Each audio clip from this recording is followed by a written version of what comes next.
यदा यदा हि धर्मस्य ग्लानिर्भवति। दोस्तों, दरअसल जल्द ही महाभारत पर एक फिल्म बन सकती है और ये शुभ काम एस.एस. राजामौली अपने ग्रैंड विजन के साथ कर सकते हैं और जिसके लिए वो महाभारत से जुड़ी कई सारी किताबें में स्टडी करने वाले हैं। पर महाभारत एक ऐसा एपिक महाकाव्य है जिसमें कई सारे मेजर इवेंट्स पाए गए हैं और कुछ मेजर इवेंट्स ऐसे थे इस पर बहुत फोकस नहीं किया गया, जिन्होंने इस एपिक महाकाव्य को एक अलग ही टर्न दे दिया। तो कौन से है वो मेजर इवेंट्स जिन पर आने वाली फिल्म फोकस कर सकती है, चलिए जानते हैं। तो नंबर 1 है महाराज शांतनु और गंगा की शादी। अब महाभारत का एक सबसे अहम कैरेक्टर है भीष्म, जिन्हें कभी पितामह तो कभी गंगापुत्र कहा गया और ये महाभारत का सबसे फियरलेस कैरेक्टर माना जाता है और इन्हीं के माता पिता थे महाराज शांतनु और गंगा। तो जब एक दिन शिकार करते वक्त महाराज शांतनु गंगा तट पर पहुंचे तब मानवीय रूप लेकर वहां पर मौजूद गंगा ने इन्हें देख लिया और उन दोनों को आपस में प्यार हो गया, जिसके बाद दोनों ने एक दूसरे से शादी करने का फैसला कर लिया था। जी हाँ, और इन्हीं के 8वें बेटे थे भीष्म, जिन्होंने आगे चलकर हस्तिनापुर राज्य की डोर संभाली थी। भीष्म जैसे कमांडिंग कैरेक्टर के लिए राजामौली की महाभारत में अमिताभ बच्चन एकदम परफेक्ट फिट साबित हो सकते हैं। इसके बाद नंबर 2 मेजर इवेंट है भीष्म की प्रतिज्ञा। जी हाँ, जैसा कि हमने अभी कहा ही है कि भीष्म महाभारत का एक बहुत ही प्रोमिनेंट कैरेक्टर था और प्राण जाए पर वचन न जाए, इसी तरह उन्होंने जो वचन लिए थे वो सभी निभाए थे। जैसा कि उन्होंने अपने पिता शांतनु की शादी सत्यवती से करवाते वक्त ये प्रतिज्ञा ली थी या फिर ये वचन दिया था कि वो कभी भी शादी नहीं करेंगे और वो हस्तिनापुर के सिंहासन की हमेशा रक्षा करेंगे और उन्होंने जो वचन दिए थे उन्हें आगे चलकर भीष्म प्रतिज्ञा कहा गया था। दोस्तों, पर अफसोस कि इस महान योद्धा की मौत को लेकर महाभारत में एक और कैरेक्टर ने प्रतिज्ञा ली थी और वो थी अम्बा।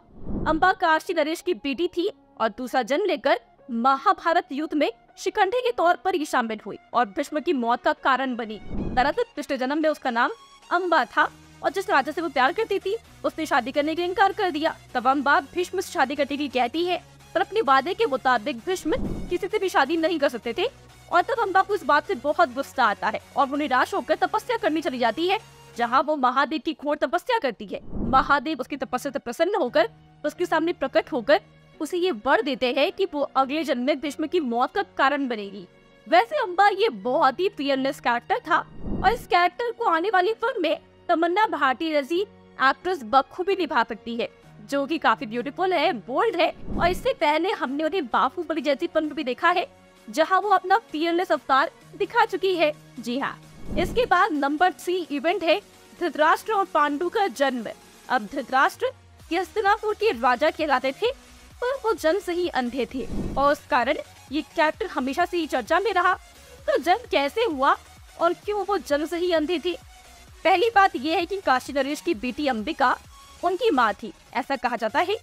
दरअसल दोस्तों, अंबिका ने धृतराष्ट्र के जन्म के वक्त डरकर आंखें बंद कर ली थी, इसलिए धृतराष्ट्र जन्म से ही अंधे पैदा हुए। तो कुछ कहानियां कहती हैं कि धृतराष्ट्र अपने पिछले जन्म में एक बहुत ही दुष्ट राजा थे। एक दिन उन्होंने नदी में हंस को अपने बच्चों के साथ खेलते हुए देखा और कहा कि उस हंस की आंखें फोड़ दी जाए और उसके बच्चों को मार दिया जाए। इसी बचवा से अगले जन्म में वो अंधे पैदा हुए।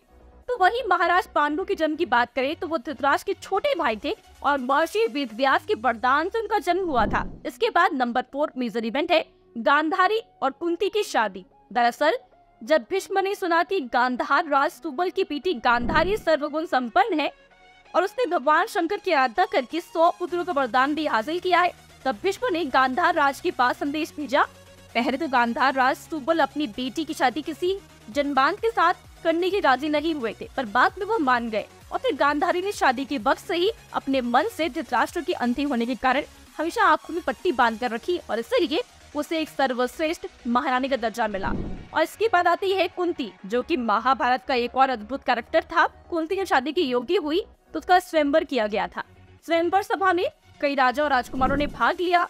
हस्तिनापुर के राजा पांडु भी थे।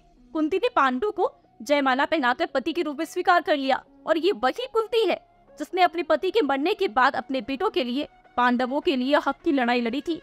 वैसे ऐसे और भी कई मेजर इवेंट्स हैं महाभारत पर, जैसे कि राजामौली की महाभारत में हम देख सकते हैं, उन पर खास फोकस हो सकता है और हर कैरेक्टर बहुत ही ब्यूटीफुल तरीके से प्रेजेंट हो सकता है। फिलहाल तो दोस्तों इन सब पर आपका क्या कहना है अपने कमेंट्स में जरूर बताएं। साथ ही वीडियो अच्छी लगी हो तो वीडियो को लाइक और शेयर करें। Become an actor in Bollywood. WhatsApp hi to 88288588.